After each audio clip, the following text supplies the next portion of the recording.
एका अत्यंत महत्त्वाच्या विषयावरती बेलापूर ऐनतपूरच्या ग्रामस्थांना आवाहन करण्यासाठी मी या व्हिडिओच्या माध्यमातून बोलत आहे। आज खूप मोठी पाणी टंचाईचं संकट आपल्या सर्वांवरती आहे। पाऊस लांबलेला आहे।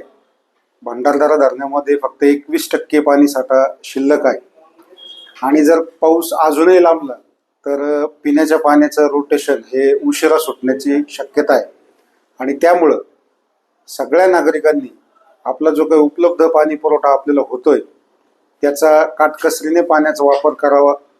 कुठेही पाण्याचा अपव्यय होऊ नये यासाठी सगळ्यांनी प्रयत्न करावे आणि ग्रामपंचायतीला सहकार्य करावं।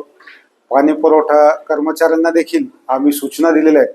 जर कुठे लिकेज असेल, कुठे पाणी वाया जात असेल तर ते बंद करावं आणि सगळ्यांनी एकत्रित काटकसरीने पाण्याचा वापर करून जे काही संभाव्य पाणी टंचाईचा समस्या आहे त्यावर आपल्याला मात करावी लागणार आहे। पुन्हा एकदा सगळ्या नागरिकांना नम्रपणे आवाहन करतो की आपण सर्वांनी कुठेही पाण्याचा वाया जाणार नाही किंवा उपलब्ध पाण्याचा काटकसरीने वापर करावा असं नम्रपणे आवाहन करतो।